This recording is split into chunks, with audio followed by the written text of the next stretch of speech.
thank you guys all so much for joining. My name is Michael. I'm the CEO and founder of Entre. We're a social network for entrepreneurs and the future of work.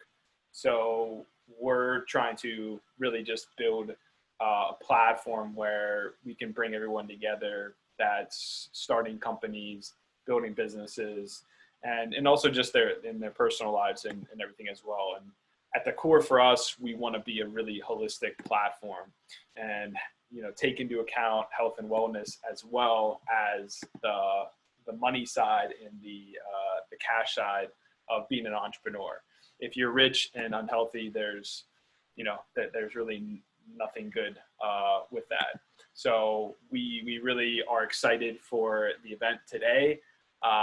We have an awesome panel. I mean, the speakers tonight are incredible. So I'm thrilled for this.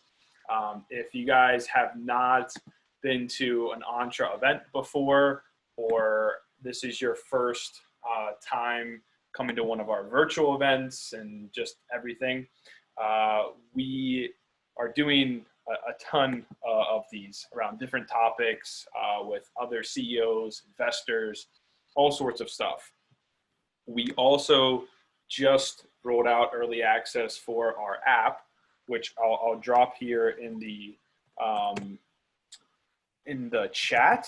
If you guys have questions during the event, please ask them in the chat. I will be monitoring that. We will be doing a Q&A at the end. But if you want to get early access to the app, connect with other entrepreneurs, co-founders, developers, investors, all of that, we're really focused on kind of building this next generation LinkedIn kind of platform, if you will. I'm going to drop the link in here right now for everybody. You will have to click that on a mobile device, or you'll just go to our website.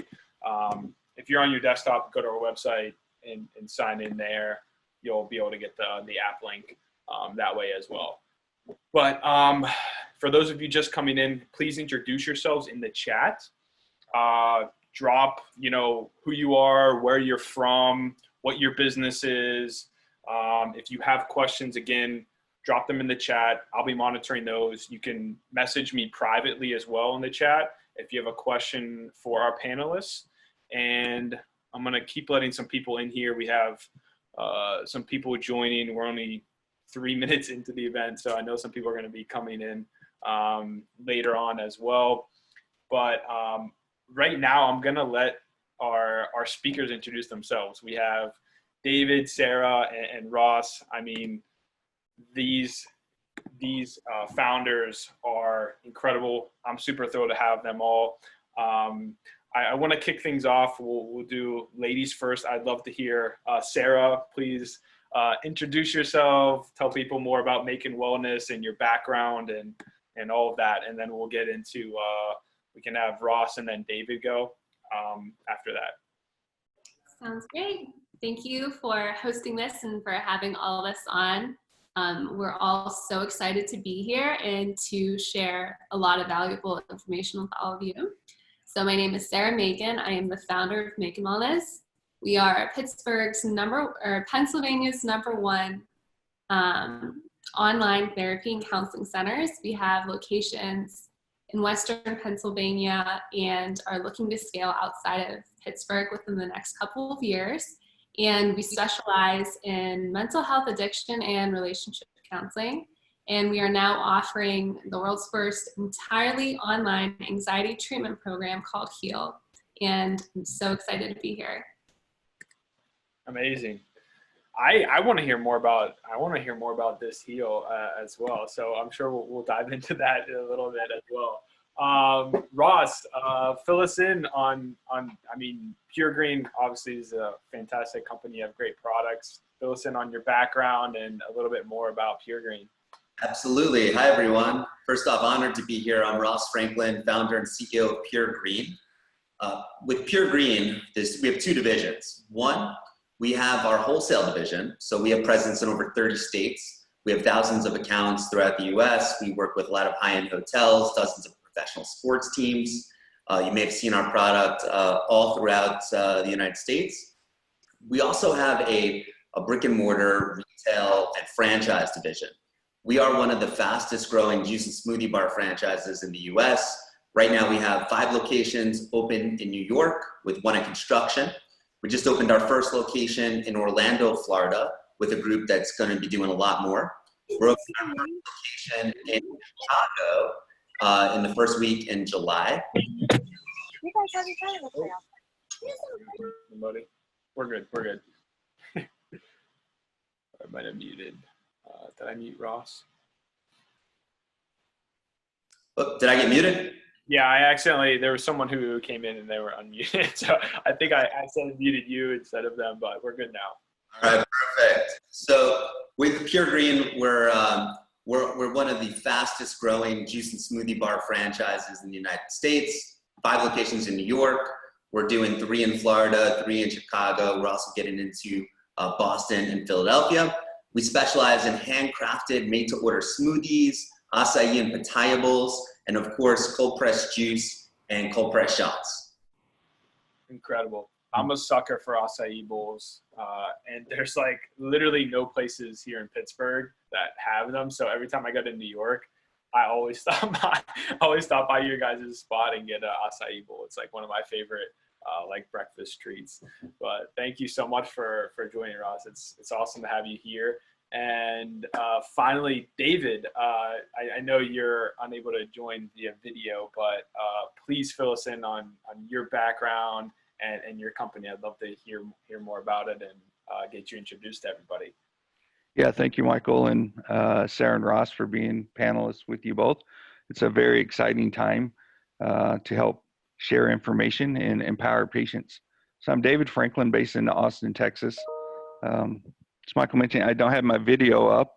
Strangely enough, I had surgery today and recently transitioned out of the OR recovery and made it back home. So I just elected not to have the video on right now. But this is how meaningful these types of topics are for us in our society today. And I want to be here to support you all in this. KnowRX, so that's KNOWRX, so knowledge about prescriptions. This stems from 2018, October of 2018. My father spent 6 weeks in a ICU leading up to his passing away. And in losing my father, understanding that was very difficult, but a large portion of that was due to a medication-induced side effect during an ICU. And with any life-changing event, I took some time away from the current entrepreneurial venture that I was on, and out of that birthed KnowRX.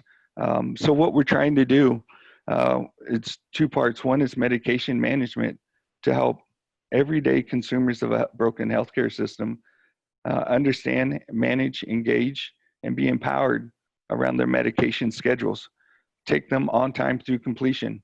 And then we can work with groups like Sara for counseling, because sometimes side effects can cause anxiety and depression, and we need that one touch with a counselor. And then as you take your medication on time through completion, we want to incentivize you and send you to PureGreen for natural, holistic, nutritional type things as well.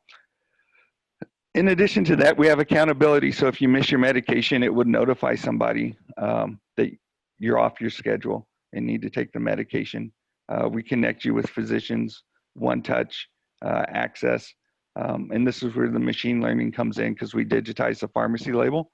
The majority of the time people throw away the label, and we don't understand the medications well enough.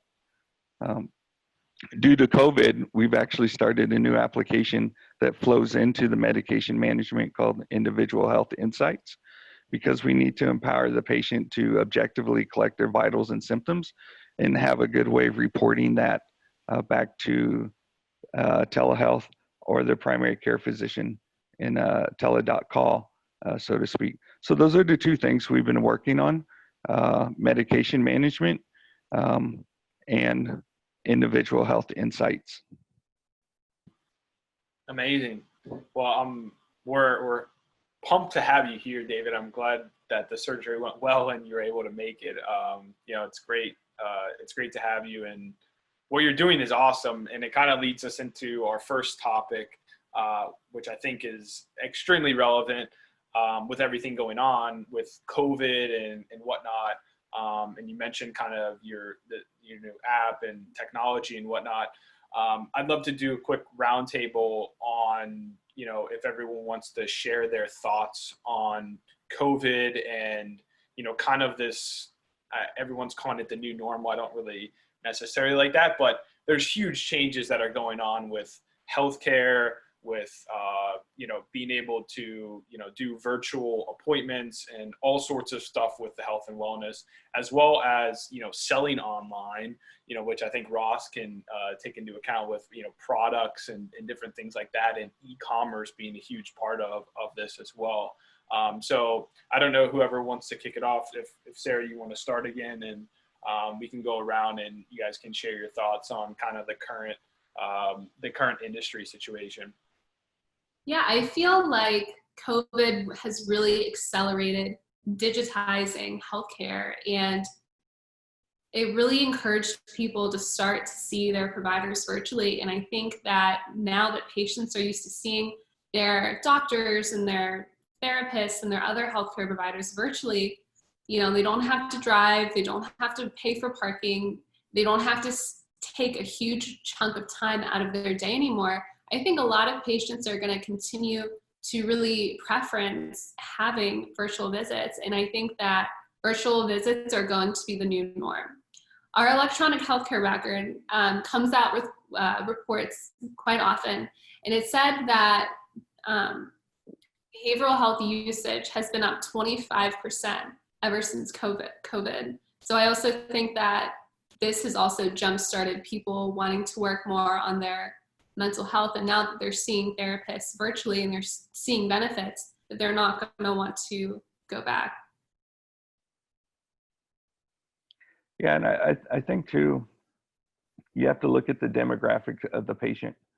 So as you look at maybe Gen X, boomers, seniors, they're more apt to establish a relationship with their primary care.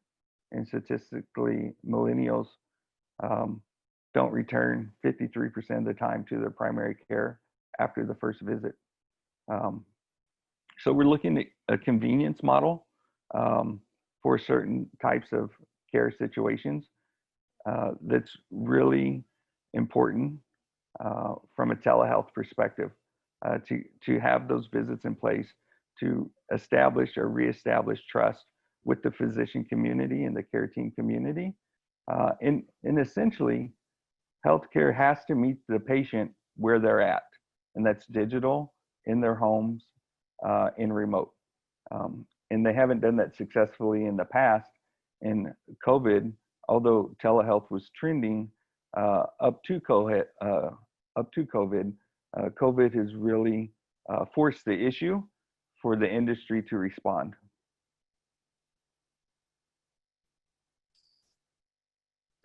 I'll just talk a little bit about how COVID affected the restaurant world. I'll tell you that, when you have a global pandemic like COVID, the restaurant industry really took a beating. I mean, just in-store traffic significantly decreased. People are, quarantined in their homes, especially in New York City, where the rate of COVID is rampant. Now it's more under control. But when COVID first hit, our in-store traffic in our stores, at first, it spiked, it went up, because we're a health and wellness company, and part of our products are based on immunity. We even have these shots called immunity shots. People came in droves, started buying those shots and our cold pressed juice. And so we received an immediate spike in our business, and it went up. But then what started to happen is just our in-store traffic significantly decreased. And so when something like this happens as a business owner, the most important thing is flexibility. It's your ability to pivot. And so what we did is, first we realized that what we need to focus on and really dial in on is our online sales, our delivery business. And what we noticed is that we started focusing on it, our delivery business doubled. Our regulars started ordering from their homes, and we're obviously on all the delivery platforms, Seamless, DoorDash, Uber Eats. The total delivery sales completely doubled. But the problem that you have with these delivery sales is the commissions to these delivery platforms are significantly high. It can be anywhere from 20 to 30% commissions. So normally with delivery sales being 15% of our business, when it jumped to 30, 35% of business, that takes a significant chunk away from profit with those high commissions. So what we did was we started working very closely with our point of sale system, and we use Square, their SQ on the New York Stock Exchange, a large company. And we're a company that's growing fast, so we're working with some of their top product specialists. And they launched, sure enough, the timing was perfect. They launched a new online store. And the online store is really interesting for us because it completely eliminates delivery commissions. And the way it works is we direct all of our delivery regulars to our website. Our guests can choose which location they want to order from. And after they place their orders, Square actually creates a bidding war between the delivery couriers. So right now they're using Postmates and DoorDash, and it's a pass-through for the delivery fee. So the online customer is paying anywhere from $3, $4. We capped it at $4.99. And it completely changed the game for us, completely eliminated the delivery commissions. And so our delivery sales completely skyrocketed. The other interesting thing is that whenever something like this happens, there's always opportunities. The biggest opportunities for a company like us is in the real estate market.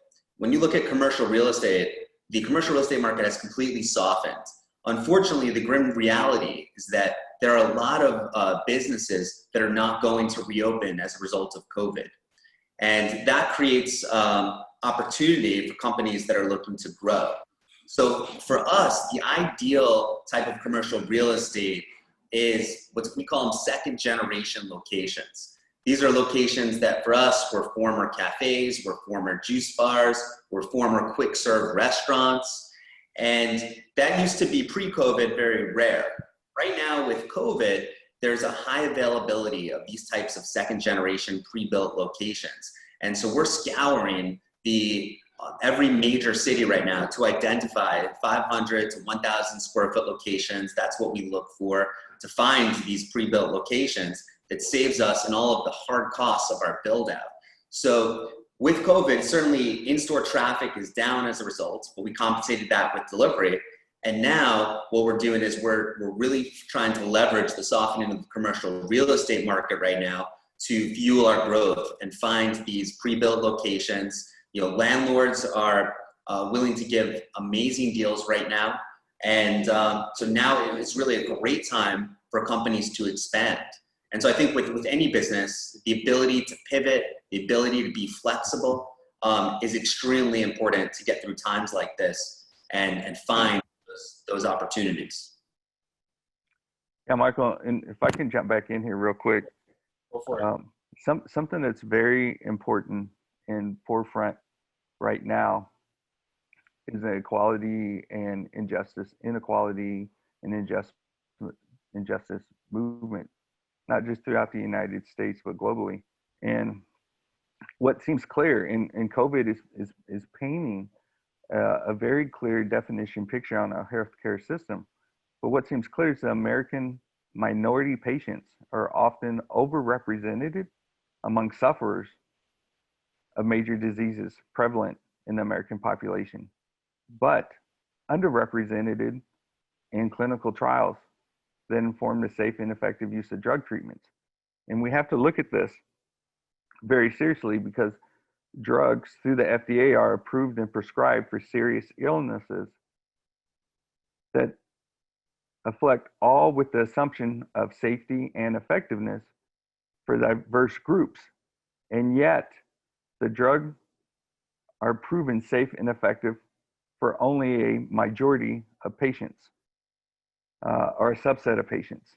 So they're being addressed for the majority patient population, not the minority, or the majority, not the minority.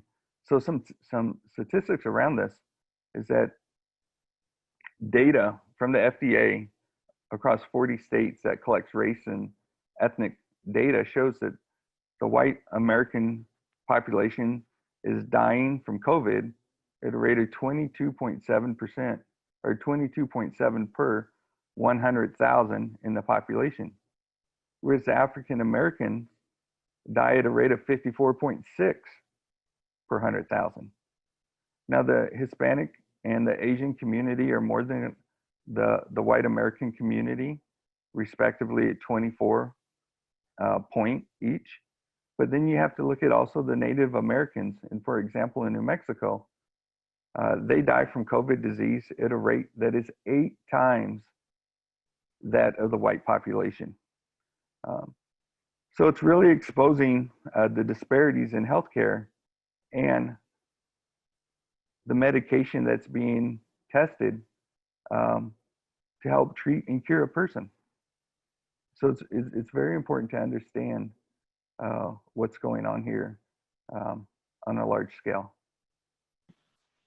Yeah, I think you bring up a lot of great points there, and I'm curious too, and I think it's really important maybe that, I don't know if anyone else wants to touch on this with the different maybe issues that are going on with how the different, I would say, classes or ethnicities are being affected by COVID right now.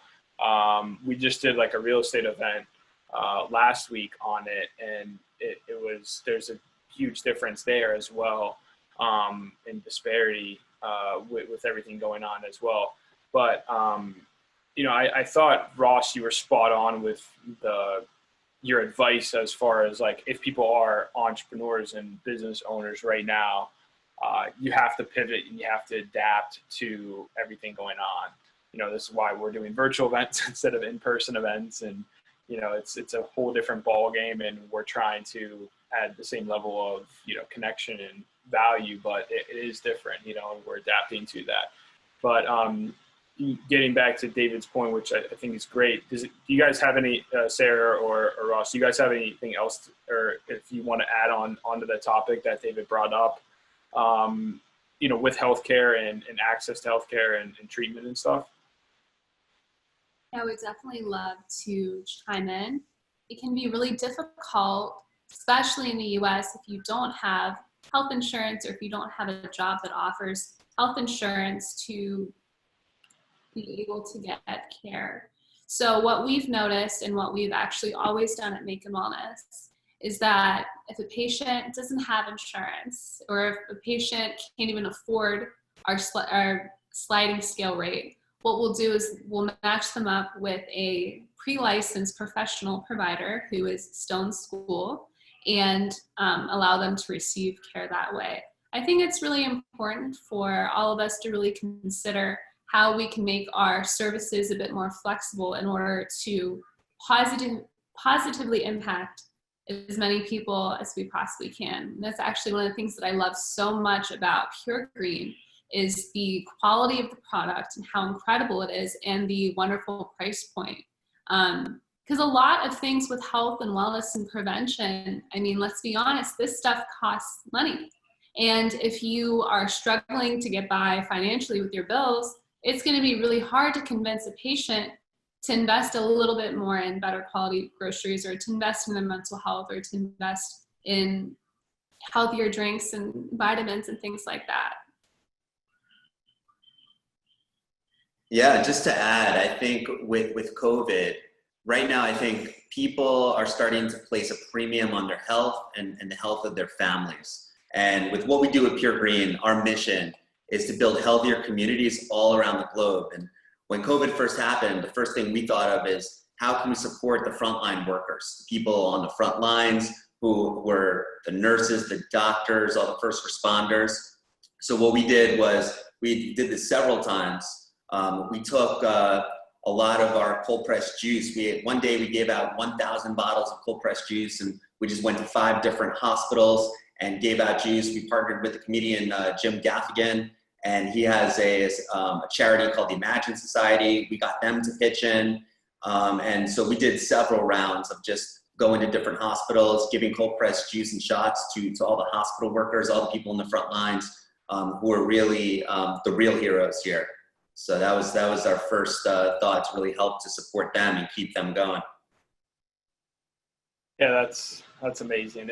And the amount of stories of, people, chipping in and donating or helping frontline workers, it's awesome. And I think we're in a unique situation right now too, where some cities are starting to reopen, and now we're seeing some case numbers starting to increase as well. I don't know if you guys are, are super up to date with like the numbers and everything that's going on. Like, I'm curious too. I think it's almost at the point where people are, they were so sick of the lockdown that it seems like people are, if they can at least take the precautions and wear masks and all of this stuff, that's everything's going to reopen and we're just going to go in that direction.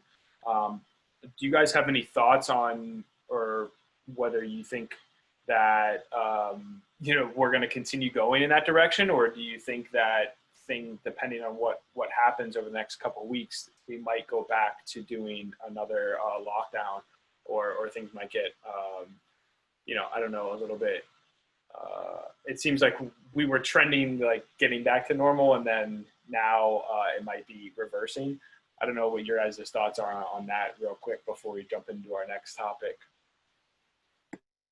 Well, all of us at Makin Wellness and Heal, we have still been working virtually, even though Pennsylvania is starting to open up again. I'm not sure if there's going to be a second wave, but my feeling is that it may occur. And so we have just been sticking with virtual. And I think more than likely we're going to stick with virtual until the end of the year. We only go to the office to see some patients who really have a huge preference for in-person visits. And of course, we're doing all of the preventative things we can possibly do to keep everyone safe. But I think it's good just to have both options in your mind, so you can have a game plan for your company, whether or not to continue to focus on things opening up and to get back to more business as usual, or to have contingency plans in case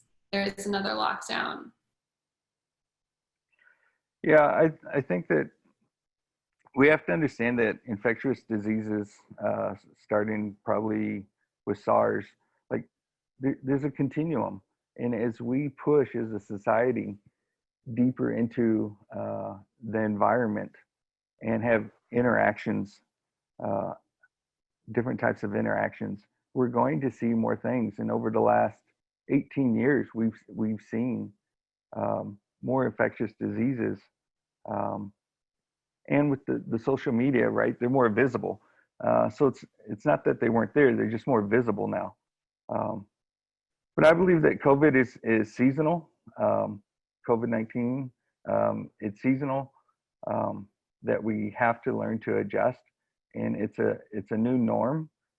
It may not be as severe in years to come, but it would be no different than the flu or influenza, and how we build our tolerance and adjust to it. So Texas was an early state to release, and we continuously have high numbers still due to that. So we're not declining in those numbers.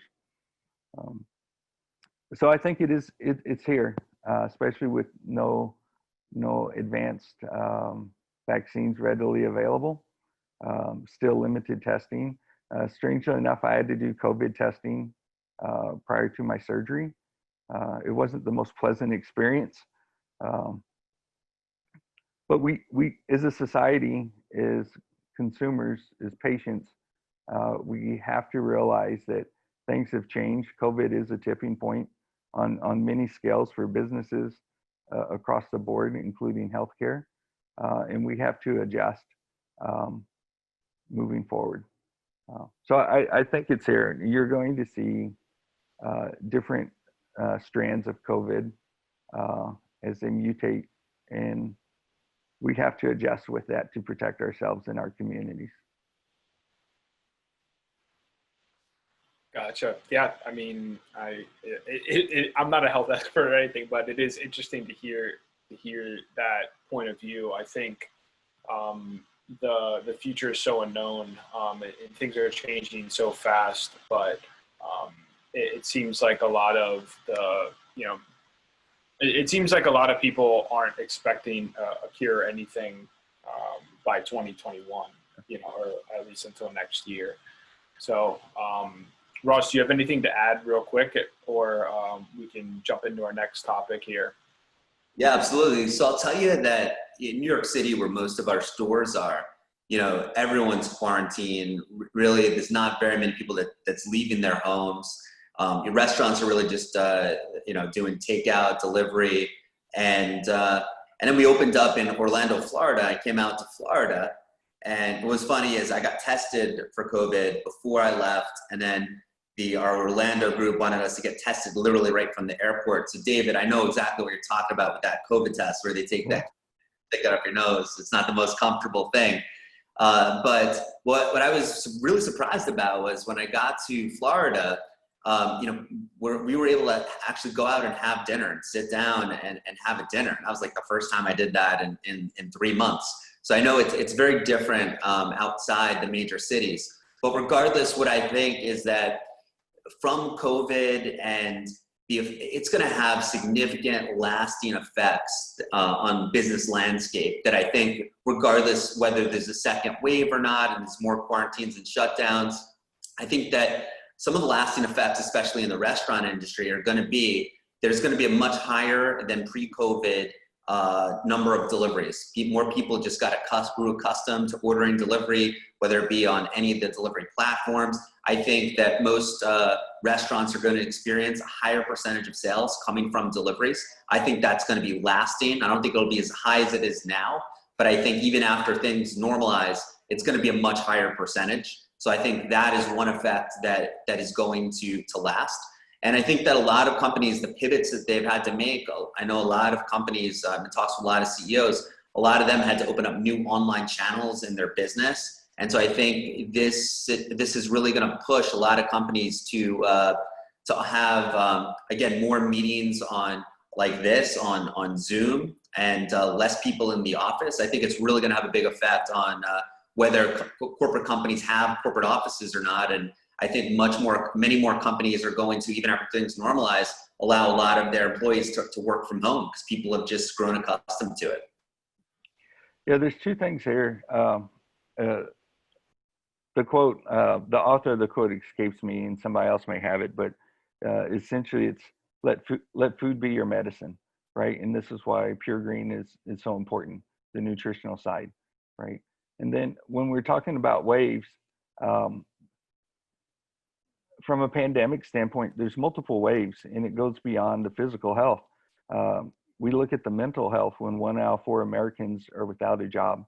And this leads into Sara and Makin Wellness. We have to take care of ourselves mentally and physically. And as Governor Cuomo said, who is responsible for your health? You are. And citizens have to be more aware, more conscious, and more mindful about what they're putting into their bodies from a nutritional standpoint and their mental health. And when you look at, and why I said we have to adjust, when you look at the country of Taiwan, who is very close to the central outbreak of COVID, they have less than 500 diagnosed patients with COVID and only 7 deaths. And it's all based off how they attack the situation. So we have some learning to do here. Yeah, I totally agree with that. It was funny too. New Zealand has had 0 cases for the last 3 weeks or something, and they just had a stadium full for a rugby match last week. It was insane. So you see some of these countries are just handling this super well, and I think in some cases, like America is unique because people have we do have so much freedom and whatnot. But I think health aspect of it is key. I mean, Sarah and I, we've had conversations like this before, with, just how people are, like, their habits on a daily basis, what they're eating, what they're taking in. I mean, what PureGreen is offering now and making healthy juice and options available to the masses is incredible. And I think you're going to start seeing this, and it's going to help affect like other, parts of people's lives as well. So I think, these are all really, really good things that you guys are bringing up here. It kind of leads us into our next topic that I want to throw out, and I'll let you guys, go through this. We touched on it a little bit, but how I want to dive deeper into how technology, telehealth, telemedicine is really going to change everything that's happening right now. And I know, Sarah, you are obviously, stepping full force into like the mental health side of things and whatnot as well. So I want to get your guys' thoughts on that. And then I know, Ross, you brought up the delivery and stuff too. So if you want to touch again on, maybe some of the technology that restaurants or other people in, the retail health and wellness space are utilizing, or how that's changing as well.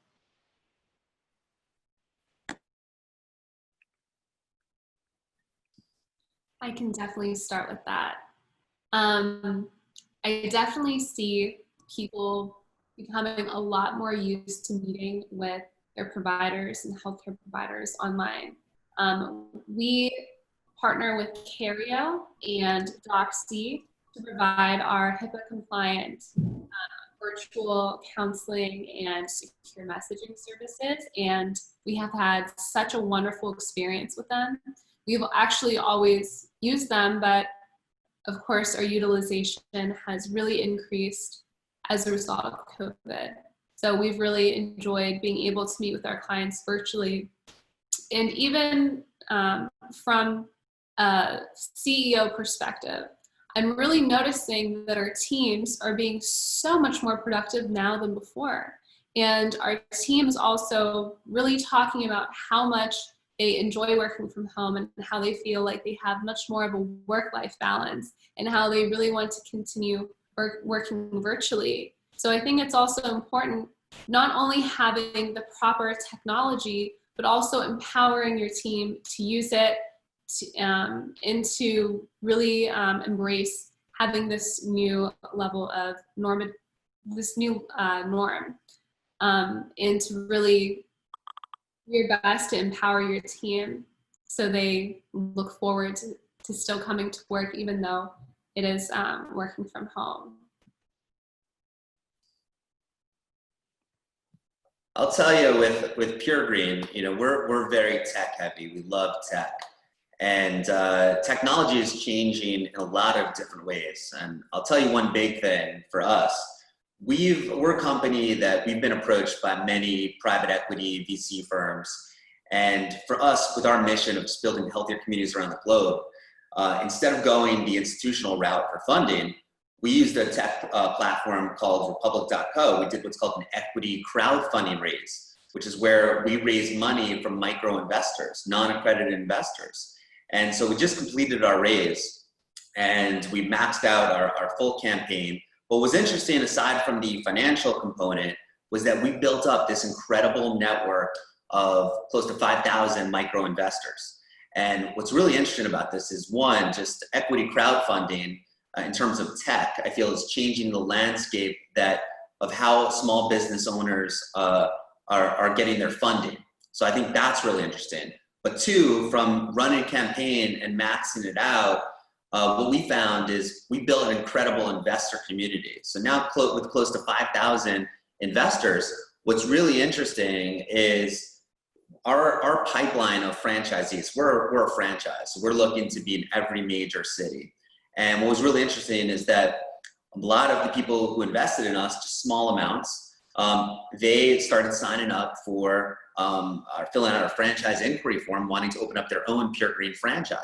And we were getting so many requests, we had to leverage tech just to handle that overflow of interest. So we had to create a tech stack using a program called Typeform. And so Typeform, we put that onto our inquiry forms. It's a beautiful aesthetic, a way to fill out forms. It looks great. It's really user-friendly.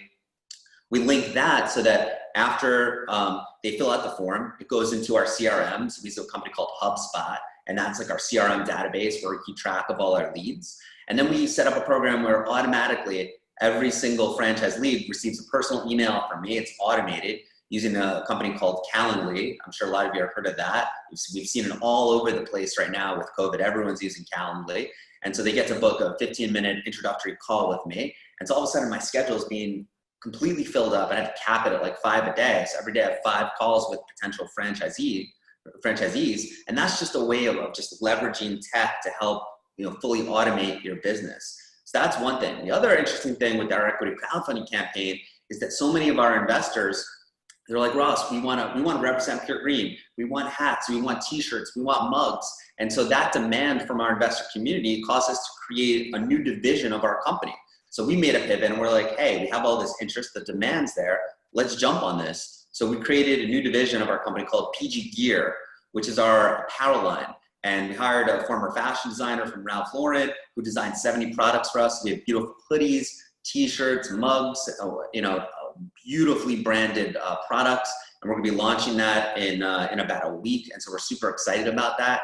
And just in terms of tech, we found a company that, I know from our wholesale business, inventory is a beast, and just managing that inventory, increasing your parts in your warehouse. We went out, we found a company that will embroider our designs on demand and then ship it out and drop ship it to the consumer. So we don't have to house that inventory. So this is just a way that tech is transforming even the apparel industry.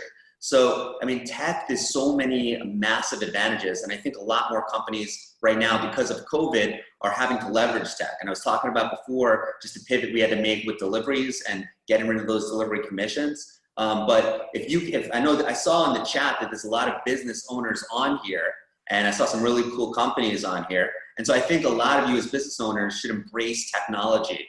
There's a lot of ways that using the right tech, you can completely transform your business. You can increase efficiencies, make it a lot easier for you, and even open up. Now's the time to really be creative, really get to know your customers, or as we call them, guests, and really see where the demand is and see what additional revenue centers you can add on to your business to compensate for what's going on with COVID. And even if your business is doing great during this time, you can still find ways to, how do you take your business to the next level? So technology is huge. And I encourage all of you to just embrace technology for your own business. Yeah, I think spot on with all of that. I think everything was moving to virtual technology already, and COVID 10x that overnight. So if you're not selling products or doing stuff online yet, or you weren't, like, you have to now to survive. And I think automating, we use a lot of those tools that you mentioned, fantastic. I was actually just on a call earlier with Start Engine, who's another big equity crowdfunding platform. We're going to be doing a partnership with them. I know the people at Republic too. We're working on a partnership to actually offer like a deal for all the Entre startups to get like even better benefits doing crowdfunding campaigns with some of these platforms. But huge opportunity to raise capital and get your customers and users as your investors. Who is not going to talk about or buy? Like if someone owned PureGreen, like they're going to walk around and drink that all day long and tell everyone that they know about it. So that's a fantastic strategy. I think more and more companies are starting to do it. And a lot of VCs are starting to be open to it as well, because previously VCs, traditional investors, venture capitalists, if people are new to the space, but they typically were against this equity crowdfunding and whatnot because it complicated the cap table and maybe got the valuation messed up and certain things. But now that so many companies are doing it and successful at it, they're opening up to the fact that it's becoming way more mainstream. So if anyone's interested in that, like, feel free, shoot me an email. I know obviously Ross, I'm sure he'll be happy to help too, but we're connected with all of them. So if you guys have questions on that, we're probably going to be doing a workshop on that topic as well. I don't want to get too off topic here, but Ross, I thought that was fantastic stuff. David, do you want to add? I know you've been bringing up a lot of technology stuff as you've been talking here, but maybe some of the stuff that you guys are doing too with your company. And I know you mentioned your new app and software that you were building out as well. So if you want to get into that or share your thoughts on how technology is changing the industry too. Yes, definitely. Thank you. So we're a software company inside of healthcare, but regardless of anything we do, if we sell a product, we're servicing people. And in the end of the day, businesses have to meet people where they're at. And technology is just a vehicle of that, whether it's telehealth, and quite frankly, it could be a mobile van that goes into the community and provides services. So we have to adjust. And my mentor this week told me that where there's mystery, there's margin. So if you have a company, look for those areas that nobody can solve. What's the mystery about the scenario? And that's where you're going to find your margin. So for us, we had a medication management application. And prior to that, from a formation standpoint, we went through a pre-seed accelerator, Founders Institute, that gave us a lot of tools and equipment to prepare for situations like this. And what we noticed that in the media or in all the COVID announcements, it was really centered around an aging population. But we didn't understand early on if they had the flu shot or not. Do they smoke? Do they vape? What is their additional demographic?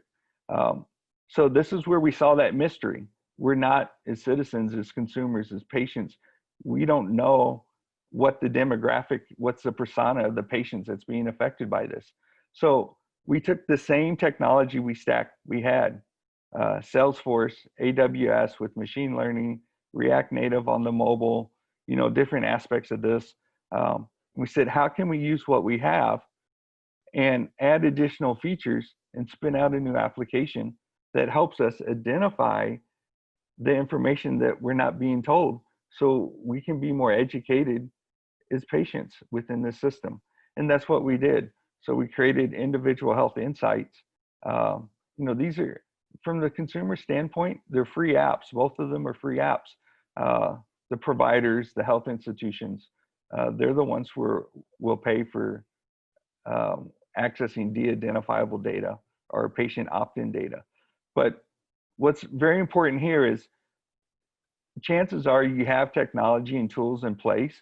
You just need to look at it from a different lens and see what the needs are, so you don't overspend on acquiring new technology. See if you can't get something more out of what you're already paying for and drive that into market and help the people. People need help today. And it's not just, my focus is healthcare, but nutrition, wellness. It could be restaurants, it could be bars, right? There's many avenues that people are struggling from a business standpoint, and they need to look at how to do things differently and what the new is in society to reach their audience. Yeah, I think spot on. And what you're hinting at too is what I think Ross was bringing up earlier with, there's so many opportunities right now because people have to change so much, and if, whether you're implementing technology into your business or you're helping other people implement technology to help them as well, there's a lot of people in need right now. And solving problems is, at the end of the day, what entrepreneurship is about. So I think you're spot on with that. And I don't know if anyone else has anything else to add around the technology topic or anything, but we can get into our next topic. I think, Sarah, do you want to say something too? One quick thing, especially when you're dealing with patients, to please make sure that the technology that you're using is easy for your patients. That is something that's so important, and for you to keep in mind who are your clients, who are your patients. For instance, if you have patients or clients, or your demographic is of they're not used to doing video calls, instead of doing video calls, perhaps doing private phone calls instead, and making sure that whenever you do make your practice or your service more virtual, to make it easy for them to use it. Because if it's too complicated, people are already stressed out. People want something easy, convenient. They don't want to have another thing to worry about. So please be mindful to make it as easy as possible. So in that way, your customers and your patients and your clients will actually want to use it, and you don't want them to associate any type of negative emotion or stress with your business either. It's very important. I love that you brought that up, because it's super important. It's one of the reasons that we use Zoom, for the events. Like, we've tried probably 4 or 5 different event software. Some of them are great for certain features. Some of them are great for other features and stuff. But what we realized was everyone already has Zoom. Everyone's already familiar with Zoom. The speakers don't have to sign in and test out and go to a backstage of another platform. And it's like some of these other things are so confusing, and it would actually hurt some of the people showing up, because some people couldn't get into the event and whatnot. So we were like, screw it, let's just do it on Zoom. And I think streamlining that and getting rid of the friction, right? Like, friction is such a key thing. Like, people are buying, and they want convenience, they want ease.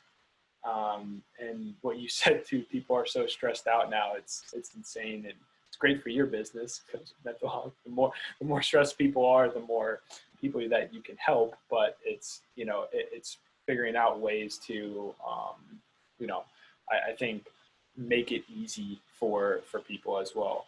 All right, I want to jump into our next topic here. I want to get and we're going to jump into Q&A here in a little bit. So if you guys have questions for the panelists and the speakers, now is the time to ask them in the chat. I want to get your thoughts, predictions, right? Where, like, winners and losers of the health and wellness industry. Let's pick like 5 to 10 years out. What do you see as the biggest transitions? What do you see as like where everything is going and going to be the biggest industries and changes within the health and wellness industry? Sara, you can start again if you want. Sounds great. So for the winners, I would say the mental health industry are going to be those that have adapted and those that are providing excellent and effective virtual client care. I would say that the ones that are a bit unfortunate are the ones that are still practicing in the offices, the ones that aren't accepting insurance, the ones that are using complicated technologies, and the ones that have a lot of medical billing issues, because especially right now and when obviously the market has had a correction, people are a bit more tight with money than usual, and if they notice a huge bill from your organization, it's going to be extremely off-putting. So I think that accurate medical billing is also extremely important, and that the winners make sure that they have processes and procedures in place.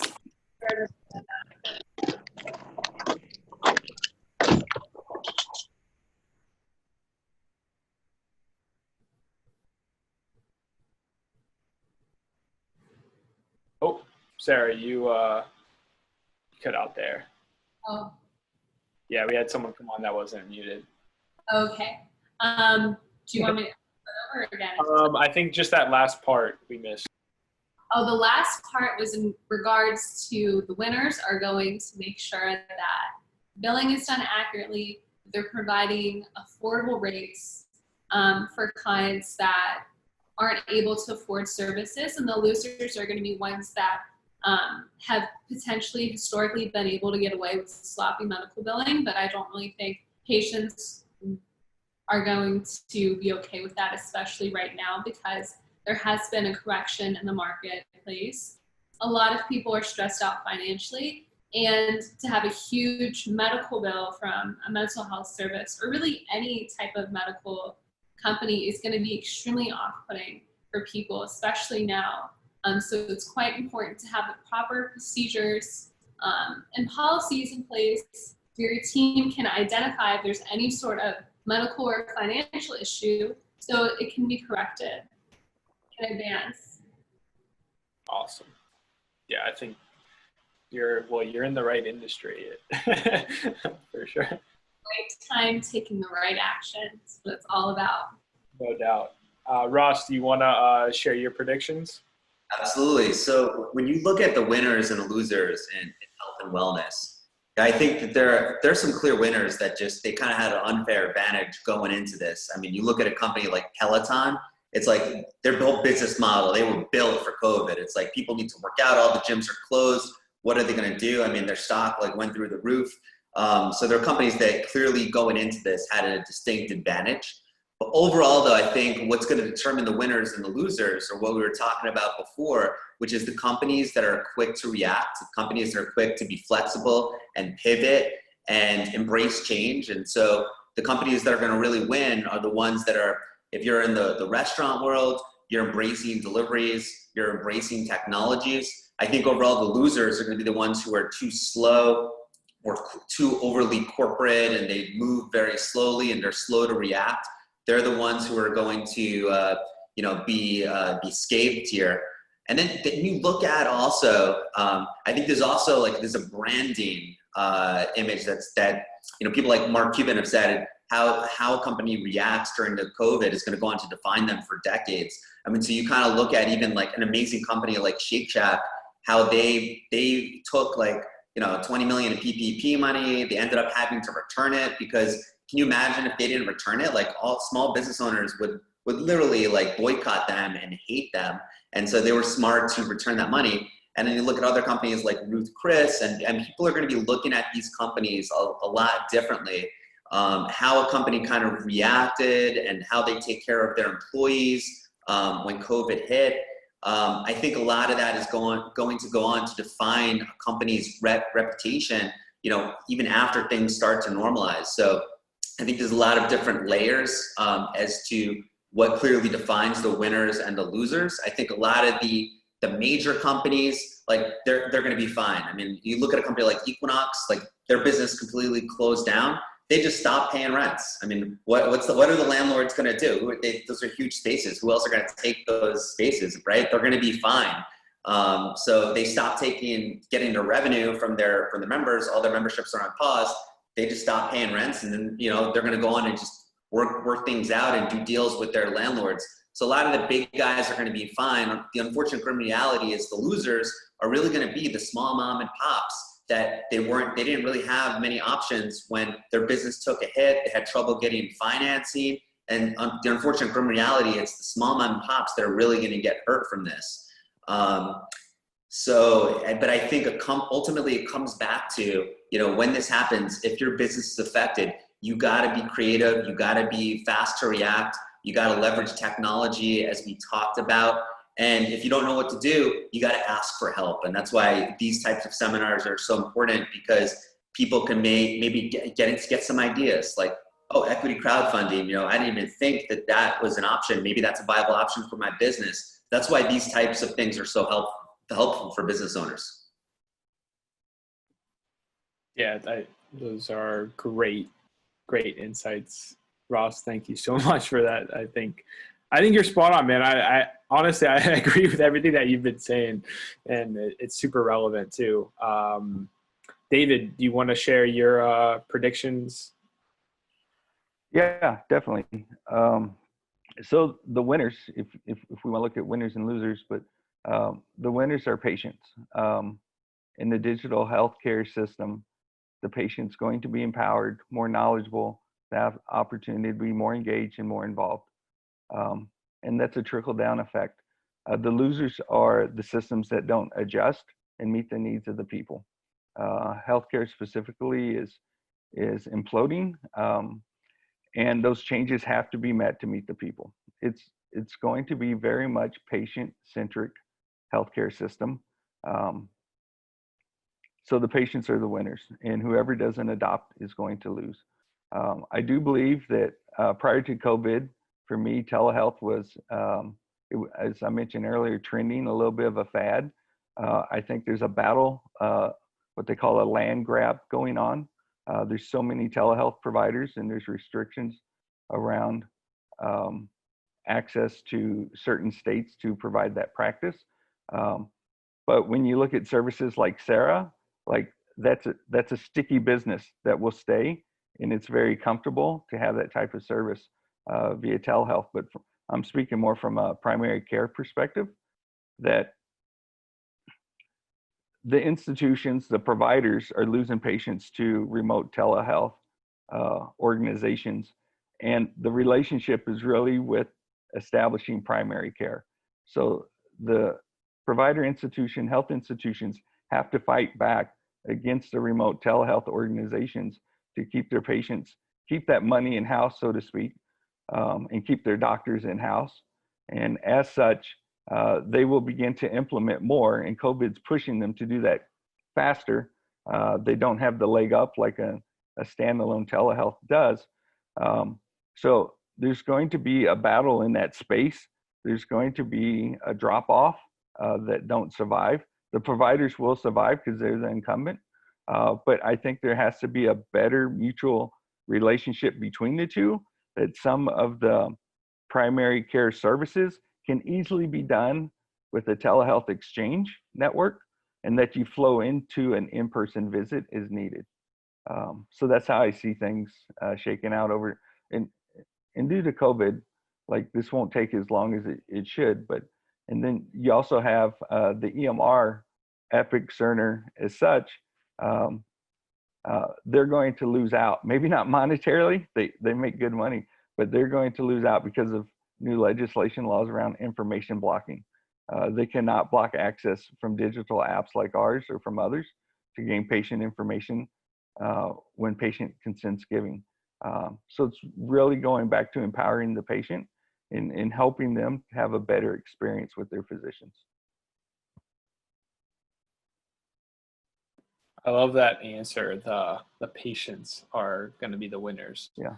I totally agree. I think it's going to allow people who maybe could not access the proper, health and wellness needs to have that from the comfort of their home, or a lot easier from their phone or from their laptop. So I think I absolutely love that. We are going to get into some questions here. Do you guys want to add anything real quick before we jump into some Q&A? Okay, I'll take that as we're all good. So I thought this was an interesting topic here. So we had Dr. Lisa.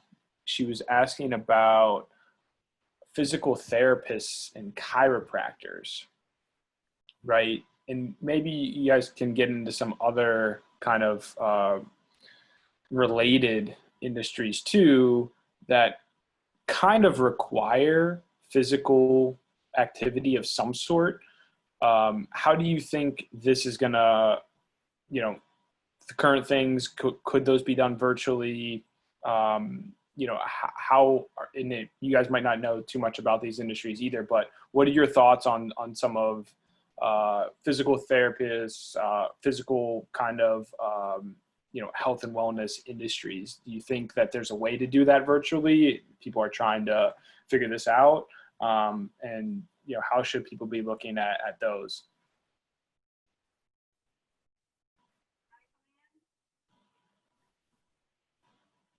If the patient is in pain, they're going to be extremely motivated to reach out to a physical therapist or to a chiropractor. So I think that people that potentially were just kind of going to the chiropractor to go to the chiropractor may not be returning as often, and that it's going that more of their patients are going to be people that are more in pain.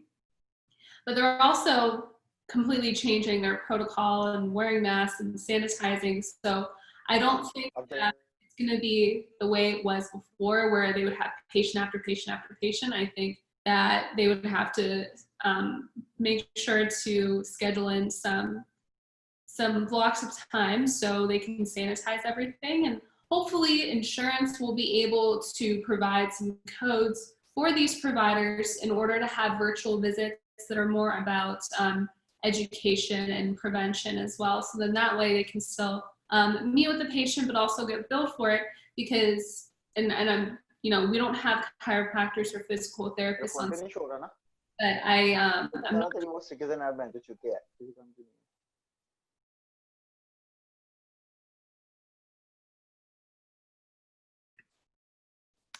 Hey, can you hear me now? Yes, you're good. Sorry, I accidentally muted myself as well. We're good now. It's all good. Yeah, so hopefully insurance will be able to make some changes, and the chiropractors and the physical therapists will definitely have to advocate for that. I know that's something that we did at Makin Wellness, was do some serious advocating right at the time of COVID, because insurance wasn't covering for virtual visits until COVID. So a lot of advocating will definitely have to happen in order to make some changes with insurance companies. Yeah, I think that's great advice. It'd be interesting too how maybe some education starts to happen with some of this, with like therapists and stuff, educating clients and patients to do exercises or things themselves. I don't know if you've seen that as a trend as well, kind of with some of this. Obviously, you probably have maybe some things that you share with your patients on how they can improve their mental health, like just at home and on a daily basis. Do you think that is also going to be like going into other industries too, where people can start doing more things themselves and people can like more or less educate virtually and then do some stuff themselves as well? Oh, absolutely. I think that's a really fantastic question, and that's something that I'm definitely noticing. I really appreciated how David was talking about how the patient is ultimately winning, and how a lot of industries are now spending a lot more time empowering the patient. Before, people would come to their doctors or the healthcare providers wanting the provider to have all the answers and kind of looking up to the provider. And now I'm really noticing that the providers are kind of meeting more the patient with where they're at, and having more of a collaborative, more open kind of communication and relationship now, which I think is really uplifting and empowering for the client. I think education is so important, especially in healthcare, because there's so much misinformation and so much miscommunication about all things health and wellness, that people are really hungry for accurate and helpful information. Yeah, totally agree. David, Ross, do you guys have anything to add to this?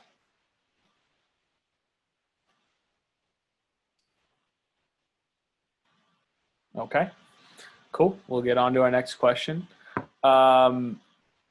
Sheila here is asking suggestions on how business or technology can help with equalizing the disparities in healthcare, not due to income or insurance. So I think, David, this is probably your wheelhouse here. Yeah, and I posted the letter that was just sent to the FDA commissioner in Congress this week on disparities in healthcare. So, you know, from a personal story, you know, as I opened up with my father passing away, I can say, as the youngest son, I wanted to blame somebody, but as a technologist, I wanted to fix something. And wanting to blame somebody, you know, I started going through everybody who touched his life: the attendees, the nurses, the pharmacists, his primary care, his specialists, his caregivers, his wife, my mom, the children. And this is why, at the end of the day, it was him. In a lot of ways, it's you as an individual, that we have to be empowered. And that can be done through technology, of sharing of information, having collaboration, having transparency, ease of use, like through telehealth, button click and have that appointment. So that's where it's going to come. But for me, in the medication management, is it doesn't necessarily start when the physician prescribes, when the pharmacist disperses, because it's only the patient who knows what they're doing. It starts at the manufacturing, in pharma, in clinical trials, and these drugs coming into market. And the disparity is there.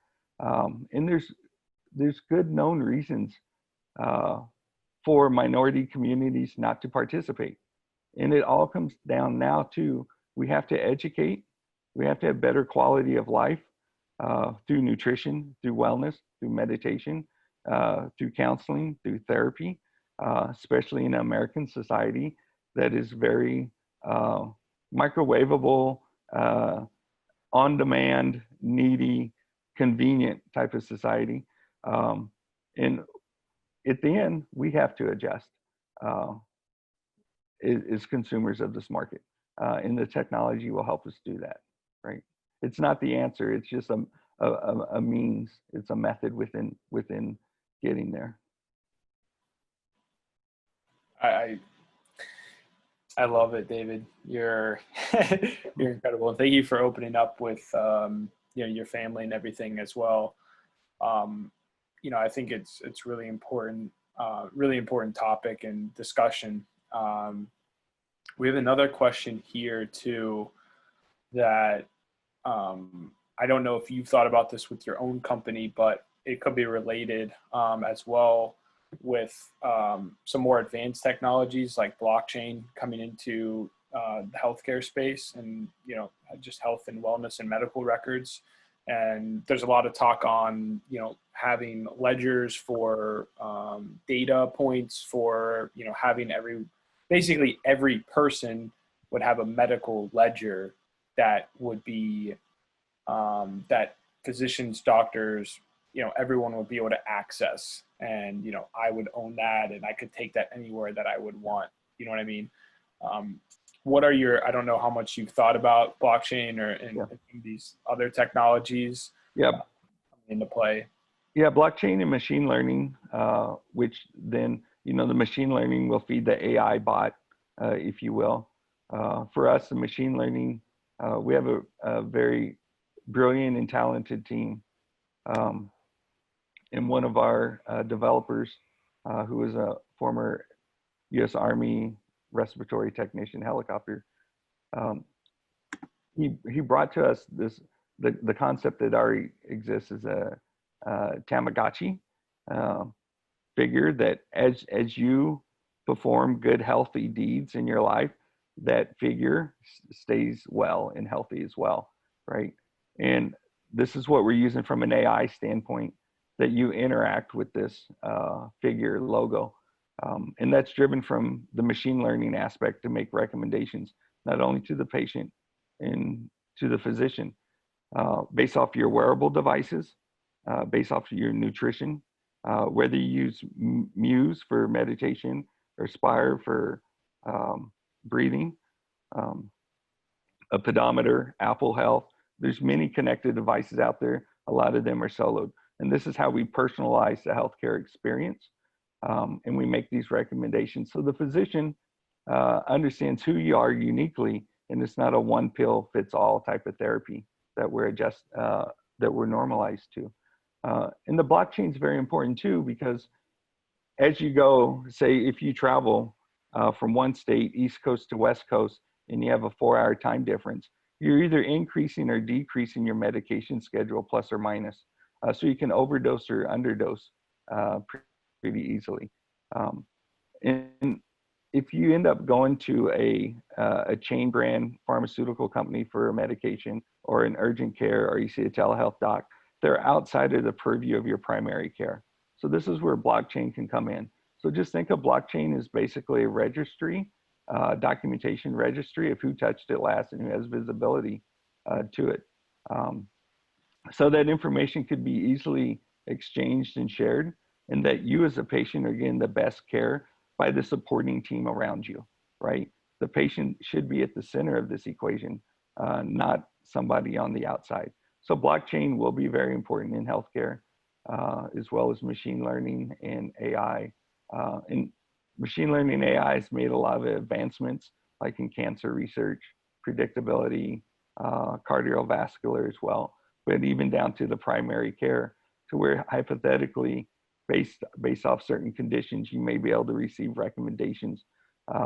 Or maybe I can recommend, based off the medication, what type of PureGreen smoothie you need, right? That's getting the technology down to the science.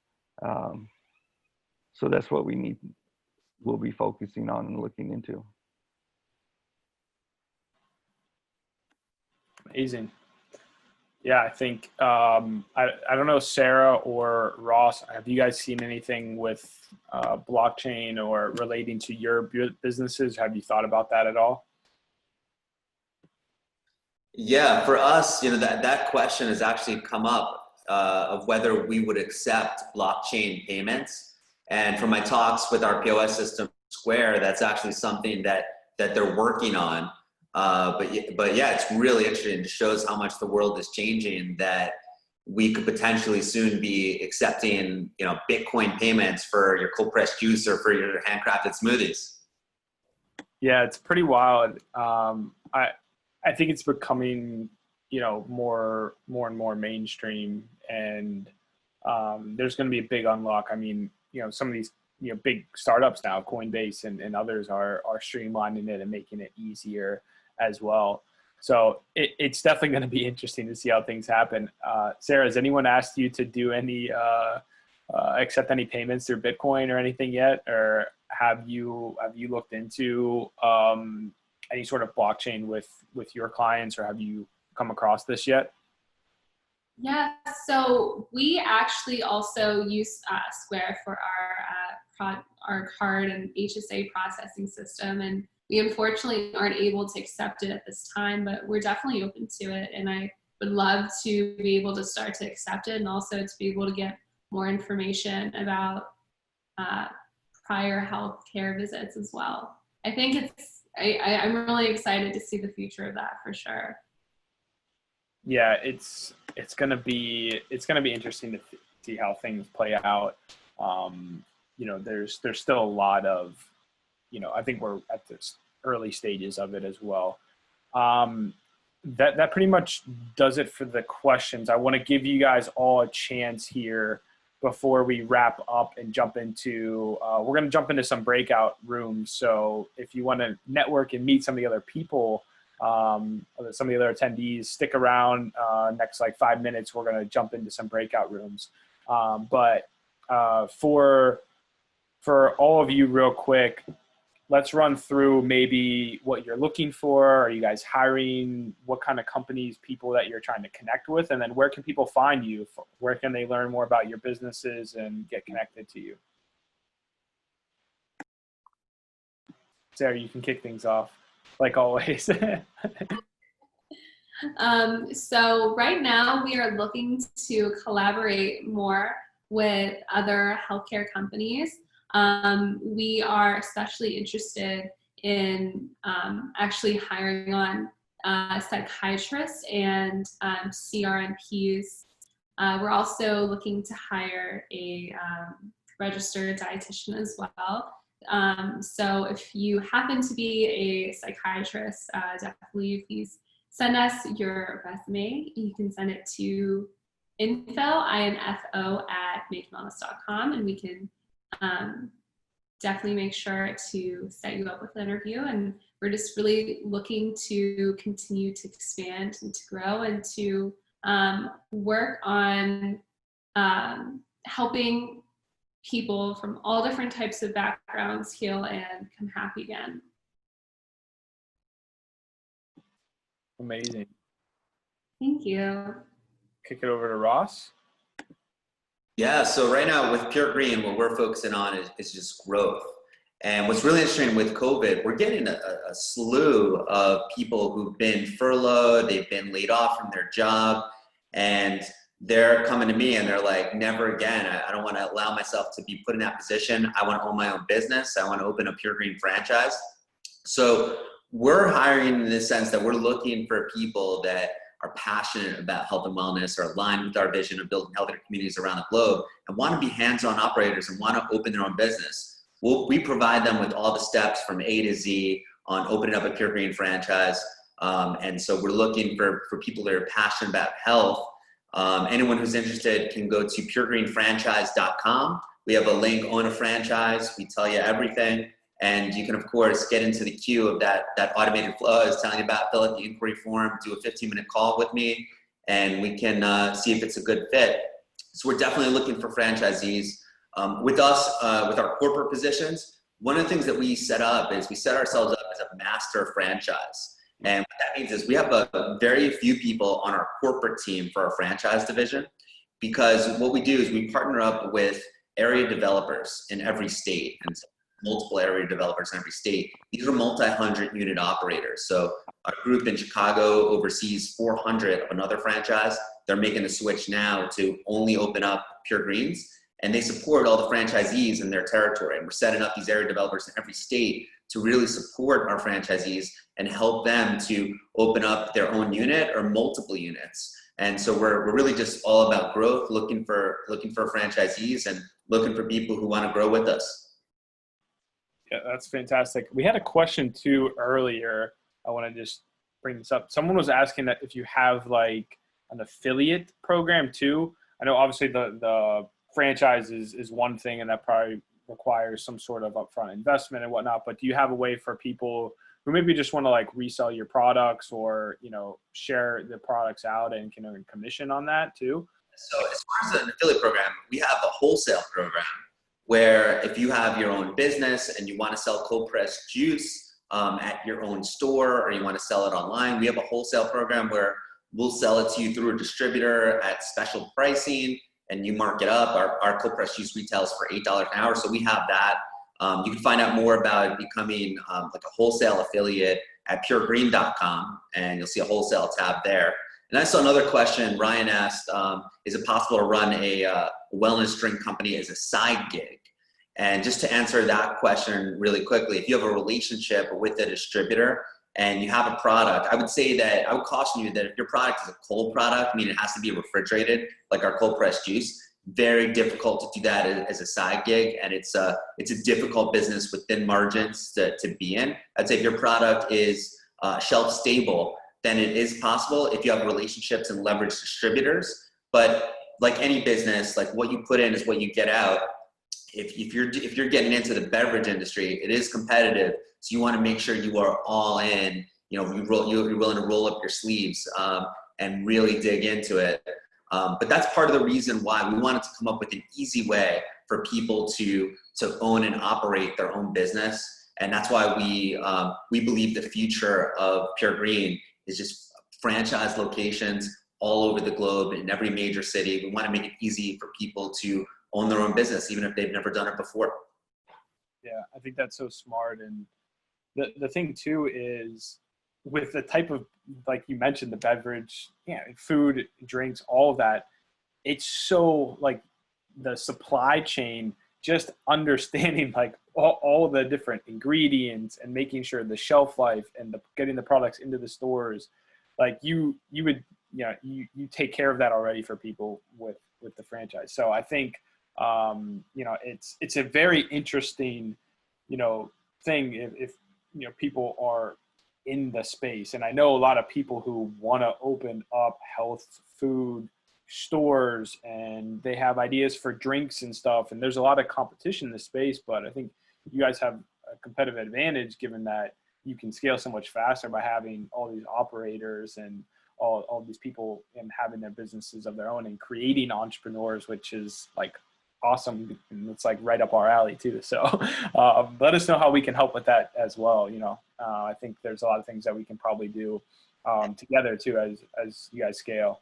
Michael, if I said one other thing, like a lot of people think they're like, wow, they look at PureGreen and the scale that we got to. What they don't realize is that I made so many mistakes along the way. Like, it's crazy. Like, when we launched our wholesale program, like, we started out, I bought my own trucks, my own refrigerated trucks, and I lost so much money just moving the juice from point A to point B because I realized I got into a whole other business. I was in the distribution business, and I built up 400 accounts, and we were losing like our shirts just because transporting the juice to all the accounts. And then I realized, wait, that's not the way to do it. We got to leverage distributors. So then we had to shift our strategy to just working with these large scale distributors where that is their business model. They have it down to a science. So I made so many mistakes along the way, building the business up to that point. And that's why from making all those mistakes and learning the right way to do it, you know, we now have a platform that we believe this is scalable. And that's why we want to open up the doors for people to come in and just leverage from all the mistakes that we've made and just have a model that works. Love it. Absolutely love it. Before we get into breakout sessions and stuff, let's hear from David. I'd love to hear what you're up to right now. What are you looking for? Where can people find you, learn more about KnowRX and everything? Yeah, so the website is knowrx.mobi, KNOWRX.mobi. So it's knowledge about prescriptions. And then there you will see our COVID response that speaks to individual health insights. Our current traction to date is we're moving in on a pilot program with a provider in the Cincinnati area. And we continue to look to build out partnership relationships, like my conversation with Sara at Makin Wellness, to offer those types of services in conjunction with ours in partnerships. And the same could be said true with Ross at PureGreen. Our director of consumer products has been online this conference monitoring as well. But we're definitely looking for partnerships and incentives and rewards program that complements medication from a wellness and a health standpoint. So that's one, partnerships there. Then we're looking at introductions to provider networks, physicians, to see there. But our belief is, and the philosophy is that if we can drive a patient population that's empowered, we can change the healthcare system. And it takes patience to do that. So my ask is you go to the website, early register, stay in contact with what we're doing, so we can help you have better outcomes and better quality of life. So that's where we're at. And we're looking at potentially anybody in the customer service field. We have to be patient first and keep them in everything we're doing at the forefront of everything. And customer service will be relied on heavily there as well. Amazing. I love it. Well, thank you guys. So, I mean, this has been incredible. I've been loving this. I've been learning a lot.